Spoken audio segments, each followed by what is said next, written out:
Bom dia, segunda-feira, 11 de maio, nosso combate de todo dia está no ar. Quando tudo começou, a gente aprendeu a reconhecer os sintomas mais comuns do novo coronavírus.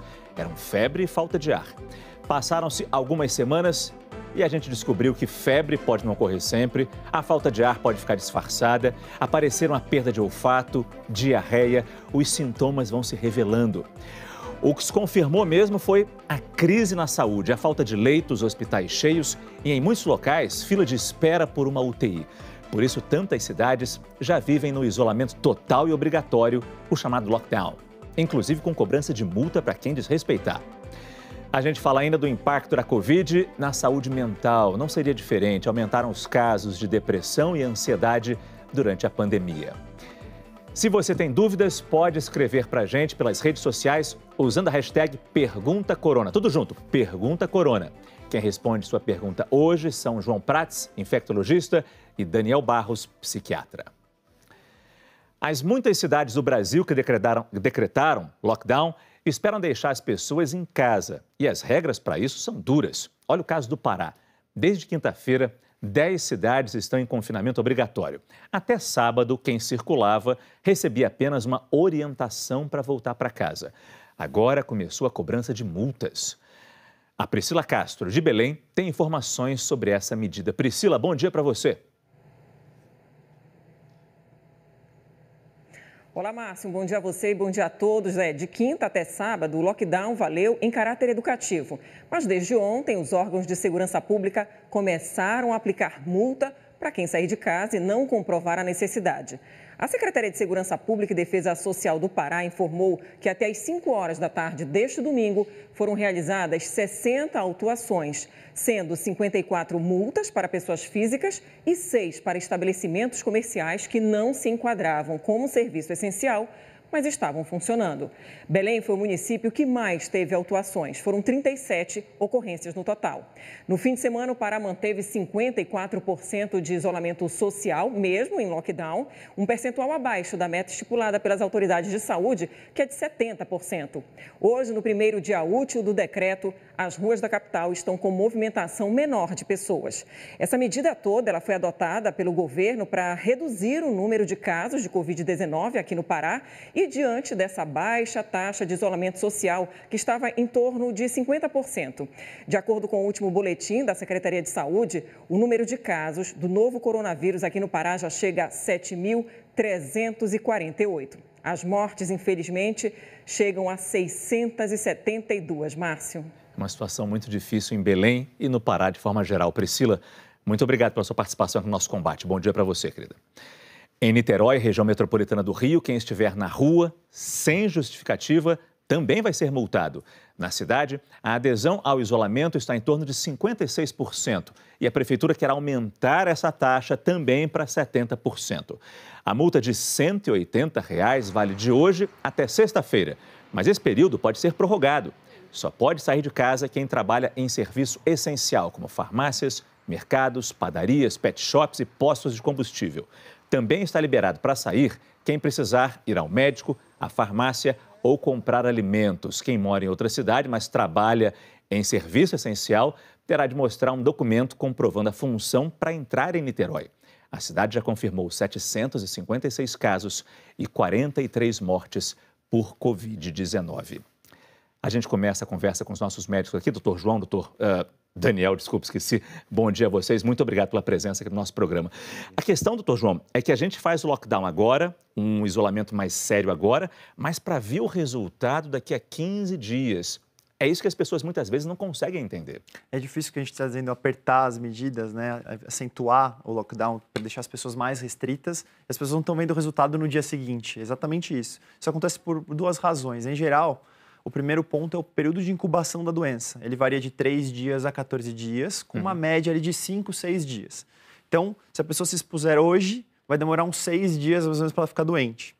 E o coronavírus tem uma característica bem interessante. Ele tem uma doença como se fosse em 2 fases. E a fase, que é a segunda fase da doença, depois do 5º, 6º dia, é quando os sintomas se agravam e pode ter a falta de ar, a lesão no pulmão, a pneumonia. Quer dizer, na primeira fase a gente tem a doença, os sintomas surgem, mas melhora. Isso, ou então sintomas leves que não levam a pessoa para o hospital. Então nós vamos ter que somar 6 dias de incubação, 7 dias, com mais 7 dias quando os sintomas se agravam.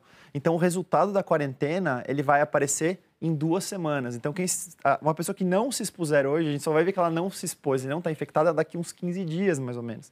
Então, as pessoas não estão percebendo, mas o resultado da quarentena está sendo demonstrado com a curva se desacelerando, subindo menos. E o que a gente faz bem hoje, se fizer bem, diminui os casos lá na frente. Isso é uma coisa importante. A gente falou de Niterói e tem também São Gonçalo, que também decretou um isolamento mais rigoroso, digamos assim, ali na região metropolitana do Rio. Só que São Gonçalo é uma região, é uma cidade, eu conheço bem porque trabalhei lá, é uma cidade com uma grande parcela da população de baixa renda, ou seja, muita gente que precisa sair de casa para trabalhar e a gente acaba entendendo isso. Elas não cumprem o isolamento, mas a gente entende. Mas tem muita gente que pode ficar em casa, que alega o famoso direito de vir. Não, é o meu direito de ir e vir. Como colocar nas pessoas, doutor Daniel, que elas fazendo isso colocam em risco não apenas a vida delas, mas a das outras pessoas também? Tem uma coisa, Márcio, nesse tipo de situação que é difícil falar, mas é a verdade. Só funciona se for na marra. Só funciona se for com multa. Sabe por quê? Isso é racional. É igual economizar água. Quando os reservatórios de água estão baixando, né, para a cidade inteira, se só eu não economizar, só eu, na minha casa, não economizar, não vai fazer diferença. O gasto, o esforço para economizar é muito grande e o benefício do meu comportamento individual é muito pequeno. Então, racionalmente, eu penso, não vai fazer diferença, então não vou economizar água. Aí ninguém economiza, acaba a água. É a mesma coisa. Você sozinho, se só uma pessoa furasse a quarentena, não ia fazer diferença, porque só ela circulando não ia fazer diferença. Só que todo mundo pensa, só eu não vou furar só eu, né, não vai fazer diferença, e aí todo mundo sai e fura a quarentena. Então, tem que ser na marra, não tem jeito. É o tipo de comportamento que você tem que multar, infelizmente, é o jeito racional de fazer as pessoas cumprirem o lockdown. É o famoso... Ou isolamento que seja, mas é o famoso pensar em coletividade, né? Pensar na coletividade. É saber pensar em coletividade. A adesão ao isolamento social em Minas Gerais está muito baixa. Ontem, domingo, quando as pessoas normalmente ficam mais em casa, essa taxa de isolamento lá em Minas foi de 43%. O pior é que tem desrespeito das pessoas que saem sem necessidade e também de comerciantes que abrem as portas sem autorização. Em Contagem, na região metropolitana de Belo Horizonte, quase 3.500 estabelecimentos foram fechados pela Guarda Municipal. A gente vai até lá conversar ao vivo com o repórter Marcelo Lages. Marcelo, bom dia para você. Oi, Márcio, bom dia para você, bom dia para todo mundo que acompanha a nossa programação. Olha só, esse fechamento do comércio aconteceu entre os dias 21 de março e dia 8 de março, em um total de mais de 12 mil ocorrências.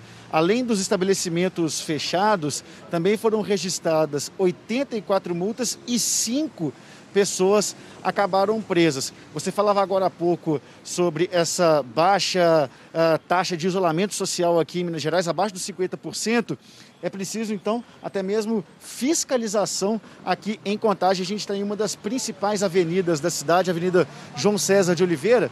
Aqui ao nosso lado, nós temos, por exemplo, uma feira que está fechada, mas quando a gente olha para cá, a gente já vê um comércio praticamente em pleno funcionamento. Aqui em Contagem não teve medidas tão restritivas como em Belo Horizonte, então o comércio funcionou apenas com um pouco de distanciamento entre os clientes. Aqui em Contagem, o uso de máscara é obrigatório, inclusive tem uma determinação agora dentro do transporte metropolitano que os motoristas podem, inclusive, impedir a entrada de passageiros que estejam sem a máscara, mais uma medida aqui em Belo Horizonte. Márcio. Muito obrigado, Marcelo. Agora, só para a gente comparar esses números, é importante fazer a comparação com uma cidade maior como São Paulo, por exemplo. Em Contagem, 3.500 comerciantes punidos. Em São Paulo, 313 estabelecimentos foram interditados por furarem o decreto de fechamento dos serviços não essenciais. Na capital paulista, a taxa de isolamento no sábado foi de 50%. Está abaixo da meta estabelecida pela Prefeitura e pelo Governo do Estado, que é de 70%. Por isso, começa hoje um rodízio de veículos mais rigoroso. Carros com placas pares só circulam nos dias pares e placas ímpares nos dias ímpares. é mais uma tentativa de fazer as pessoas ficarem em casa. E aí eu volto aqui, doutor João, no mesmo gancho que eu tinha com o doutor Daniel. As pessoas dizem que é o meu direito de ir e vir, direito de ir e vir. Não, é uma questão de saúde pública aqui. É isso que as pessoas têm que botar na cabeça. Infelizmente, uma doença que está matando ou prejudicando gravemente famílias inteiras, né? A gente tem muitos casos de uma família, um casal com um filho, o filho fica muito doente, vai para UTI, morre uma pessoa da família. Então, é uma doença que tem um impacto muito grande numa casa, né? E você estava falando, né? Quando afeta pessoas próximas, a gente sente a dor, né? E aí sente mais compelido a fazer isso, a entrar no isolamento e tudo mais. Uma questão importante também é que a gente precisa dar... Essas pessoas também têm o que você falou. Temos que dar suporte para as pessoas, para os pequenos empresários. Sim, claro. Temos que ter medidas assim, de auxílio e outras alternativas para que eles não tenham que abrir os estabelecimentos. Então, não é para um lado e nem para o outro, né? A gente tem que trabalhar das duas formas, né? Então, mas lembrar que a doença é muito grave, que está prejudicando muitas pessoas e que se a gente não fizer isolamento, não é você, é como você falou, é a coletividade. Uma pessoa próxima, você pode ficar doente por sua causa, porque você não aderiu ao isolamento. Os depoimentos de vocês são um termômetro muito importante. Logo no começo do programa, assim que começou a questão do isolamento, alguns médicos na primeira semana falaram: nossa, está estourando o atendimento na minha emergência. Depois que teve isolamento, 15 dias depois, melhorou bastante. Os depoimentos eram assim, melhorou muito a minha emergência. Como é que está a sua emergência agora? O senhor pode dar uma opção? Infelizmente, as coisas voltaram a aumentar. A sensação que dá é que elas aumentaram, não tão drasticamente quanto o início, mas elas continuam aumentando, a gente continua tendo casos. O número talvez não seja tão grande quanto no começo, mas certamente não é como algumas semanas atrás, como você falou. Então, parece que os casos continuam aumentando. A gente desacelerou a curva, mas os casos continuam, a gente está com os hospitais ficando mais cheios, especialmente os hospitais da rede pública estão ficando muito lotados, então isso é uma grande preocupação. A prefeitura está colocando leitos a mais de hospitais privados, construindo novos leitos de UTI no Hospital das Clínicas, por exemplo. Então, a gente está aumentando a rede porque a rede está ficando cheia. Os casos estão aumentando. Pois é, vamos ver agora aqui no nosso telão a evolução preocupante da Covid-19 no Brasil. Números totalizados pelas secretarias estaduais de saúde.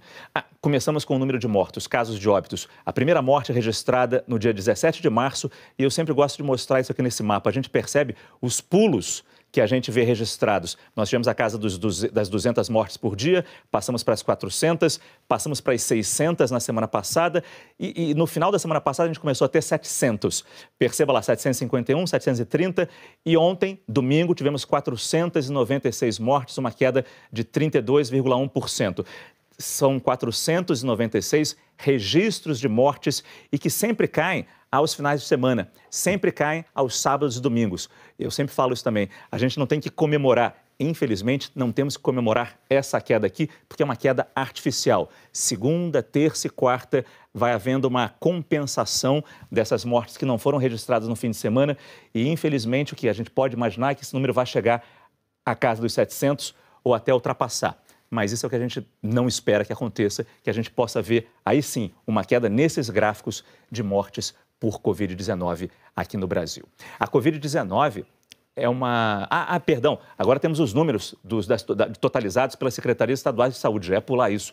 Casos confirmados no Brasil, 163 mil, óbitos, 11.207 e casos recuperados, números do Ministério da Saúde até o dia 10 de maio, 64.957.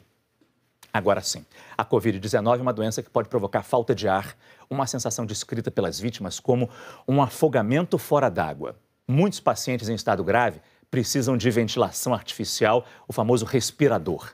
Tudo isso levou os médicos, inicialmente, a classificar a doença como um problema respiratório. Mas agora, cada vez mais, a Covid-19 está sendo percebida também como um problema vascular. Em apenas 3 semanas, o Hospital Mount Sinai, em Nova York, recebeu 16 pacientes com derrames causados por coágulos nos vasos sanguíneos do cérebro. Todos testaram positivo para a Covid-19. 5 tinham menos de 50 anos, o mais jovem, apenas 31. Em alguns desses casos, o derrame foi o primeiro sintoma da doença. Não tinham nem febre, nem dificuldade para respirar. Os médicos nunca tinham visto nada parecido. O Dr. Benud Bigdelli coordenou um grupo de 40 pesquisadores de vários países para entender o problema. O resultado é surpreendente. Quando a forma da Covid-19 é grave, ela não é apenas uma doença respiratória. É, às vezes, uma doença dos vasos sanguíneos. O sangue dos pacientes coagula, o que causa problemas graves, não só no cérebro, mas em muitos outros órgãos.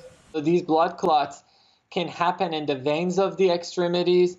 Esses coágulos aparecem nas veias e artérias das extremidades. Podem ir para as artérias pulmonares, causando embolia no pulmão, ou para o cérebro, causando um derrame, ou o coração, causando um ataque cardíaco. Um caso que chamou muita atenção é o do jovem ator de musicais da Broadway, Nick Cordeiro. Ele foi internado em Los Angeles com Covid-19 e teve uma perna amputada por causa de coágulos nas veias. Segundo o Dr. Big Daddy, os médicos ainda não sabem por que esse vírus causa tantos coágulos em todo o corpo. Na maioria dos casos, os pacientes estão tomando remédios anticoagulantes para manter veias e artérias desobstruídas. O problema é decidir qual é a dose eficaz e segura desses anticoagulantes. Esses remédios reduzem o risco de coágulos, mas isso tem um preço. Há o risco de causarem sangramento. Em cada caso, temos que achar o ponto certo para não causar sangramento demais e, ao mesmo tempo, proteger o paciente contra os coágulos.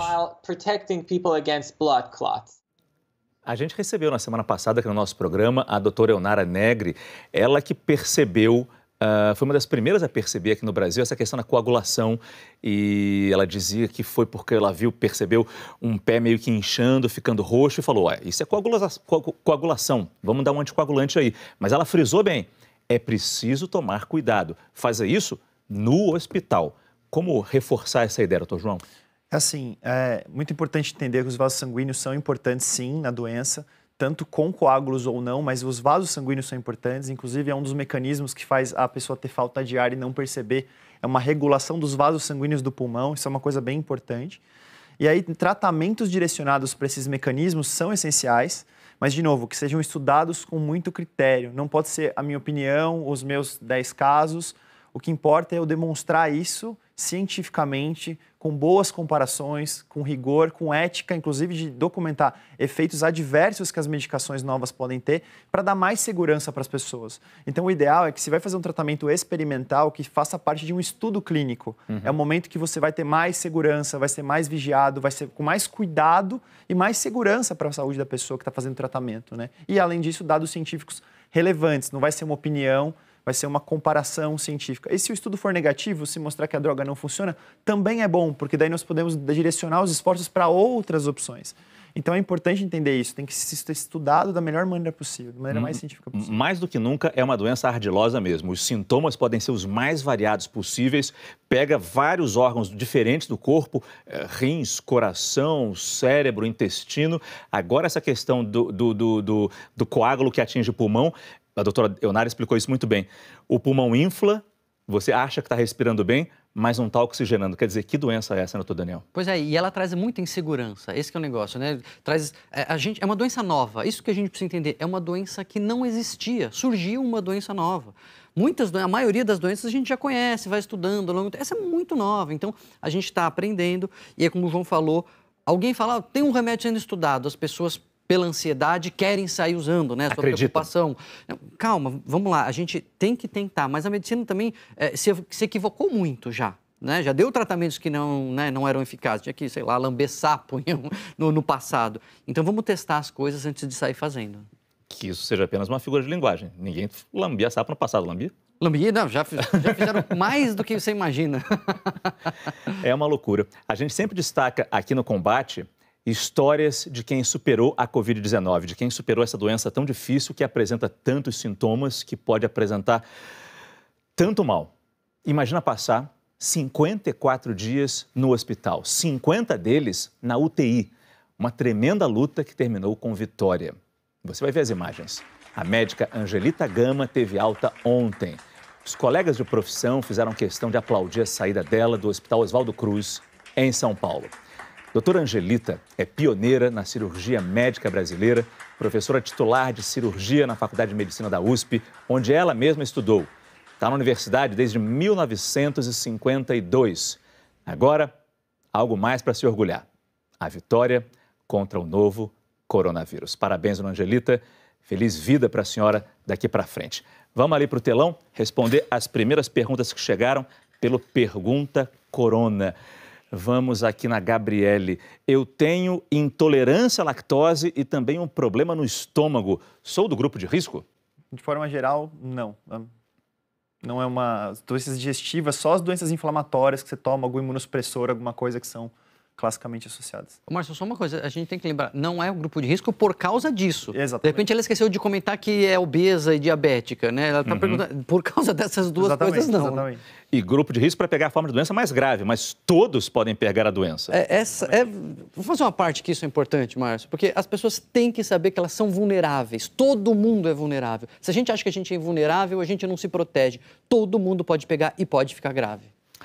Pergunta do Davi, o David. O álcool 90% não evapora antes de matar vírus e bactérias? Mesmo assim, pode ser usado? É assim, depois dos 70%, quanto mais você aumenta, você não melhora muito o poder bactericida e pode até diminuir, tá? Álcool muito puro pode diminuir sim o poder bactericida. Então o ideal é 70%, não 90%, além de fazer muito mais mal para a pele e outras coisas.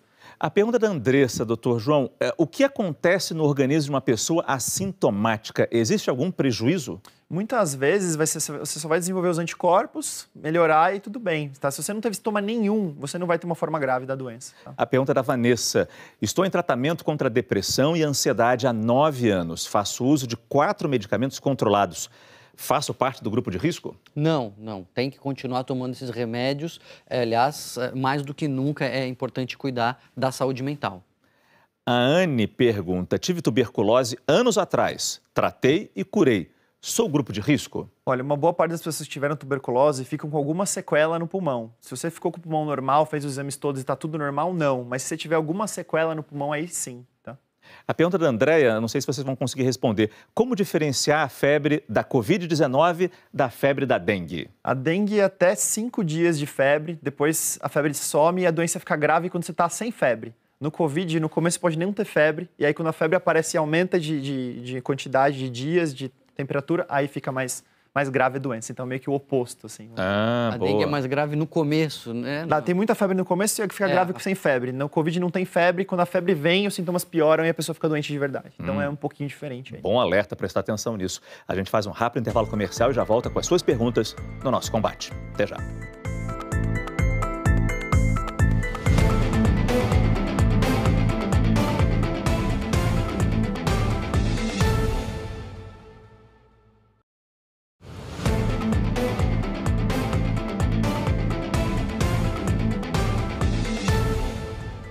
A Associação Brasileira de Psiquiatria fez uma pesquisa com médicos de 23 estados e do Distrito Federal e verificou que desde o início da pandemia de Covid-19 no Brasil, houve aumento nos casos de ansiedade, depressão, transtorno de pânico e alterações do sono.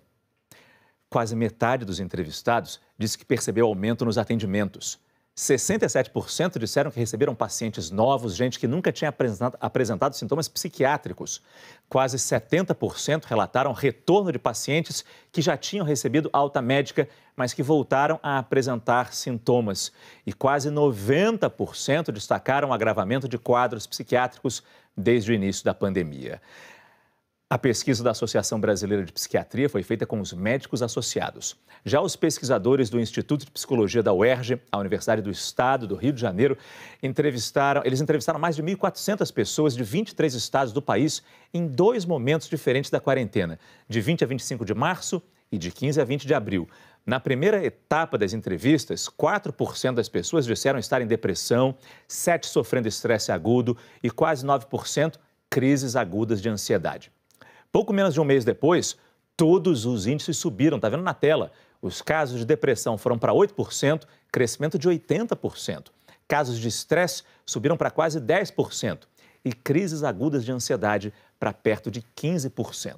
De acordo com a pesquisa, as mulheres apresentaram maior propensão a sofrer com estresse e ansiedade.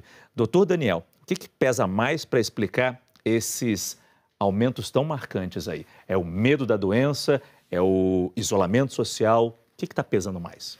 Provavelmente é um conjunto de tudo, né? A quarentena por si só, ficar em casa, isolado, com a família, né? Às vezes é mais tenso, mas você está em casa, você tem lá seu Wi-Fi, você tem a geladeira, né?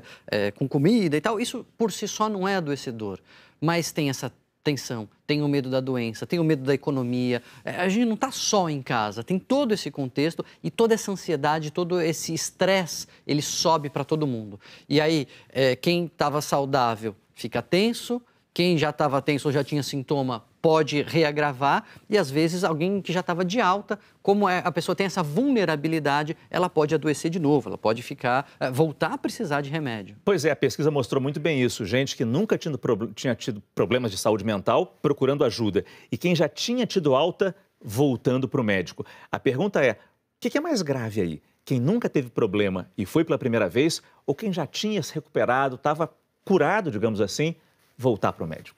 Eu acho que individualmente o que é mais grave é o paciente que já estava curado voltar para o médico, ele tem mais chance de ter sintomas mais graves, porque ele já era, né, vulnerável nesse sentido. Mas o tamanho da pancada que essa epidemia traz, ela fica claro em pessoas que não tinham doença mental e agora estão com depressão. Pessoas que eram saudáveis e agora estão com transtorno de ansiedade. Isso mostra a força dessa pandemia, dessa doença, dessa mudança global que a gente está vivendo todos ao mesmo tempo. E as mulheres são mais vítimas disso?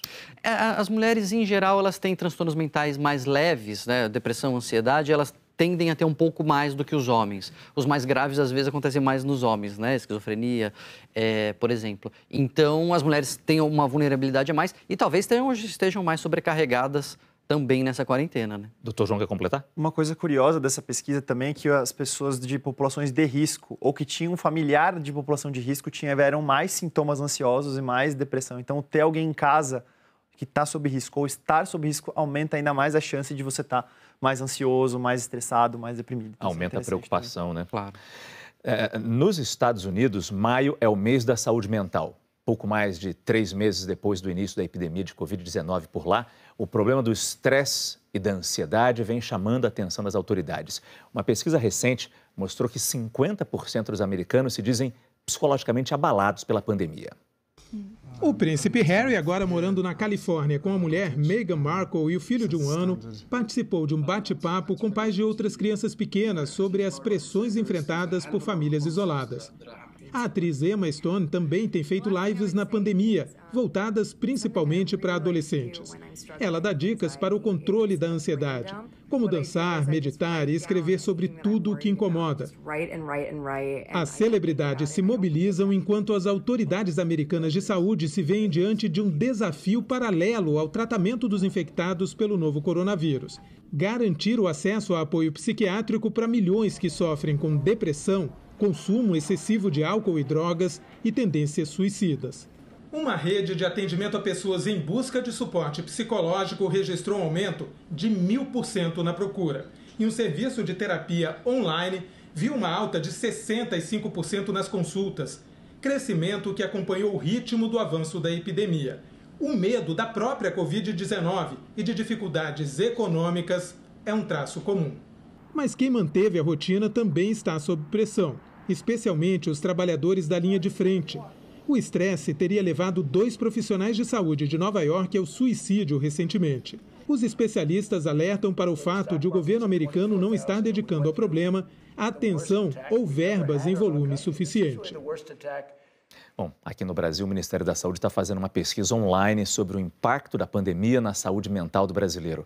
O questionário está disponível no site do Ministério da Saúde até sexta-feira, dia 15. O site do Ministério da Saúde é saude.gov.br, saude.gov.br. Doutor Daniel, como é que é o tratamento para essas pessoas que têm algum problema? Elas conseguem ver um psiquiatra? Elas conseguem ter uma sessão presencial nesse momento?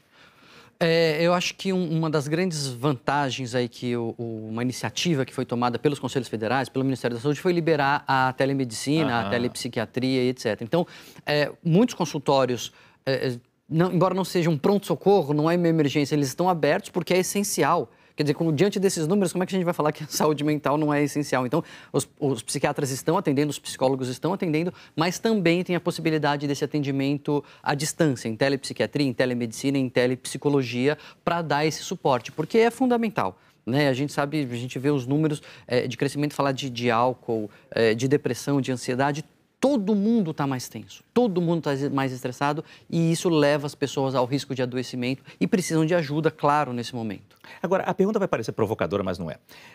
A gente viu os problemas de saúde mental que as pessoas podem vir a ter no meio dessa pandemia.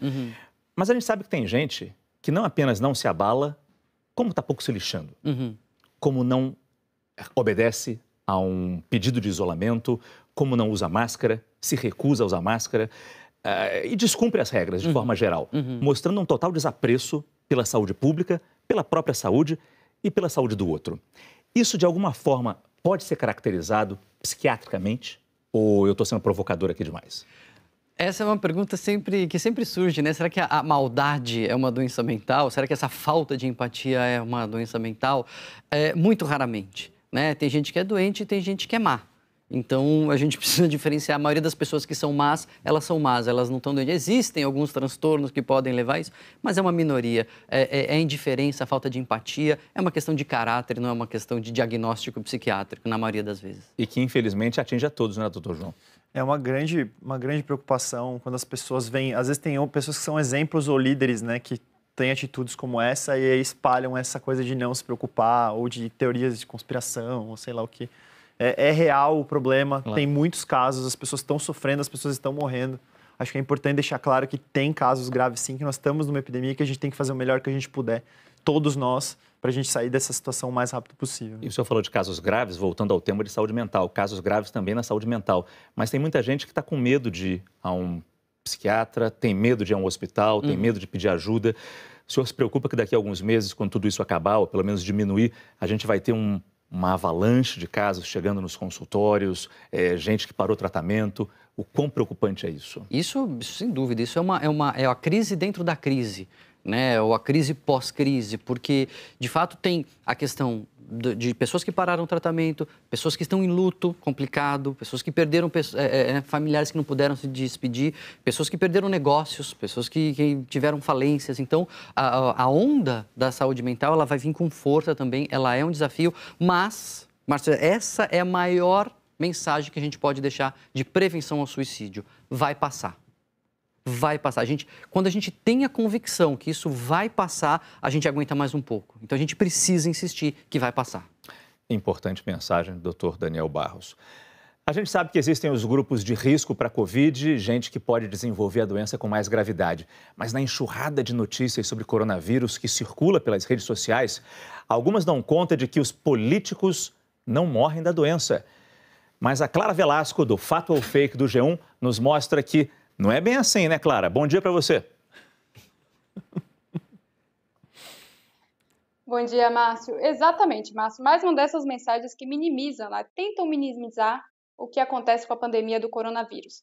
Essa mensagem, Márcio, como você bem colocou, fala que os políticos, nenhum político até hoje morreu vítima do coronavírus no Brasil nem na China, e como isso é estranho. Mas, gente, essa mensagem não é verdade. Vários políticos já foram vítimas do coronavírus em vários locais do mundo. Aqui no Brasil, por exemplo, a primeira morte registrada no estado do Piauí foi a do prefeito de São José do Divino, Antônio Nonato Lima Gomes, de 57 anos. Ele morreu no final de março. Já na China, 3 políticos também morreram logo no início da transmissão, inclusive em Wuhan. Então, ex-prefeitos, ex-ministros e congressistas também morreram em vários outros países do mundo, como Irã, Itália, Coreia do Sul e Congo. Tem também outra história que fala que 170 milhões de brasileiros pediram auxílio emergencial de R$ 600 do governo federal. E aí a mensagem compara esse número ao total de votos que o presidente Jair Bolsonaro recebeu nas eleições de 2018, que foi de 57 milhões, dando a entender que teve gente que não votou nele e que mesmo assim pediu esse benefício do governo. Mas, gente, essa história também é fake. Não é verdade que 170 milhões de pessoas pediram esse benefício. Em comunicado do início desse mês, a Dataprev diz que cerca de 97 milhões de cadastros foram analisados, sendo que 50 milhões foram aprovados. Vale também falar que não tem sentido fazer essa comparação entre quem votou no presidente e quem, de fato, por lei, tem direito a esse benefício, não é, Márcio? Exatamente o que eu ia falar, Clara. Muito obrigado, querida. Boa semana para você. Continue com a gente aqui ao longo do nosso combate ao coronavírus. Até a próxima. A gente continua aqui no telão para responder as suas perguntas que chegam pelo Pergunta Corona. E uma pergunta muito boa aqui do Carlos. Tem uma médica em casa. Como ajudá-la psicologicamente? Sensacional a pergunta, assim, todo mundo que tem em casa alguém que está na linha de frente, que está se expondo e etc., pode ajudar muito dando suporte, não só valorizando o trabalho, mas ajudando em casa, dando todo aquele amparo, dizendo, olha, nós estamos aqui por você. Quando a gente sente que tem alguém por nós ali, a gente diminui o nosso estresse. Isso serve para os médicos, enfermeiros, faxineiros, farmacêuticos, fisioterapeutas, para todo mundo. Apoio. Pergunta da Raíssa. Uma pessoa infectada por Covid que permaneceu 14 dias em isolamento, pode voltar a ter contato normalmente com outras pessoas? Pode voltar a ter contato normalmente. Depois de 14 dias, a gente acredita que você não transmite mais a doença, tá? Não precisa fazer teste para isso, para saber. E não deve fazer teste. Você pode até ter um teste positivo, que é pedaço do vírus, e você não está transmitindo mais. Isso é uma coisa importante. Pergunta da Anne. O medo de ficar doente sozinha ou dos meus pais ficarem doentes e eu não poder fazer nada tem me afetado muito. O que eu posso fazer para não surtar? Olha, Anne, o medo, ele ajuda a gente a se preparar. O medo é um alarme que coloca a gente lá no futuro para a gente se mobilizar e evitar perigos. Então, o que você pode fazer? Você pode evitar a sua contaminação, você pode lavar as mãos, você pode usar máscara, você pode ficar isolada, pode ajudar os seus pais enviando compras para eles. Enfim, a gente pode usar tudo aquilo que a gente sabe que nos protege. E isso é a grande vantagem do medo nessa pandemia. Ajuda a nos proteger. Pergunta da Kelly. Existe a possibilidade de contrair o coronavírus no ar sem ter contato necessariamente com uma pessoa infectada? Você pode, sim, pegar. Uma das formas de transmissão são os aerossóis. É uma grande preocupação, principalmente nos hospitais e em alguns ambientes. A tosse pode deixar o vírus no ar por algum tempo. Não é muito tempo, mas é possível, sim, que você pegue sem ter contato. Por isso tem o distanciamento e o uso de máscaras. Os dois funcionam também. A gente faz um rápido intervalo comercial e já volta com o nosso combate ao coronavírus. Até já.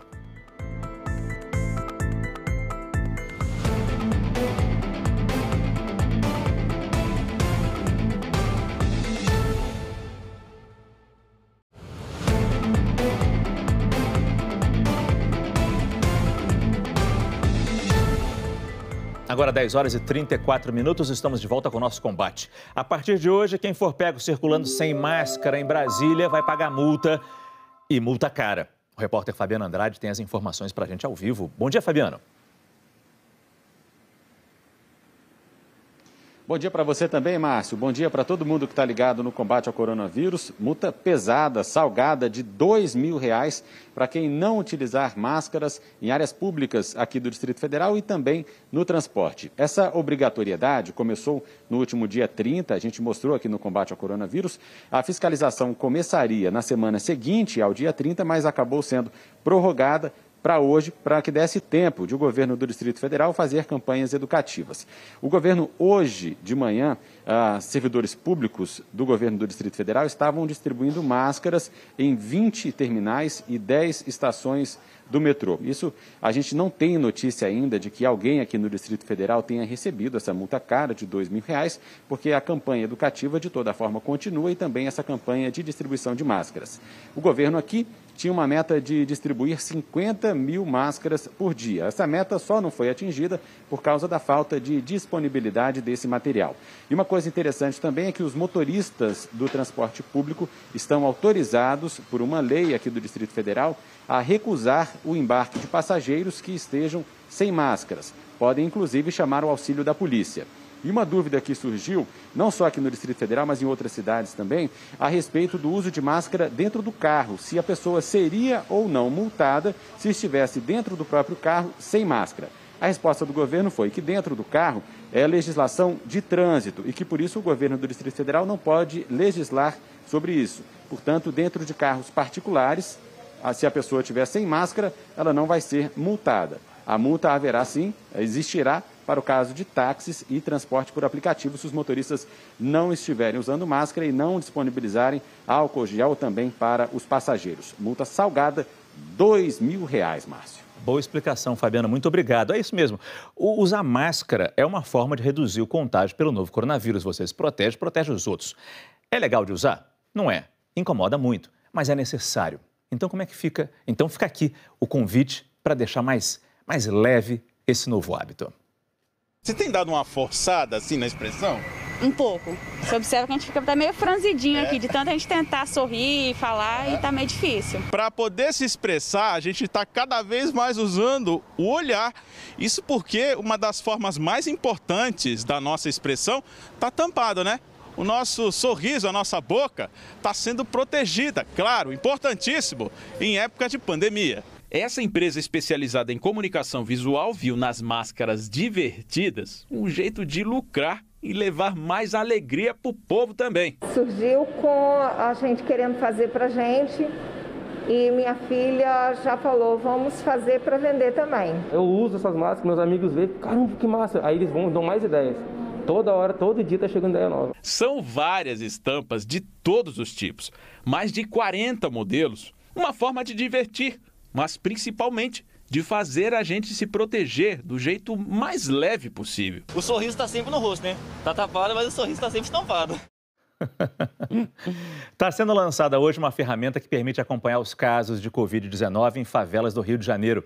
O aplicativo Voz das Comunidades tem o apoio do Consulado Americano no Rio e promete atualizar em tempo real números de casos confirmados e de óbitos. A gente tem aqui no telão exatamente o que eu estou vendo aqui no meu iPad.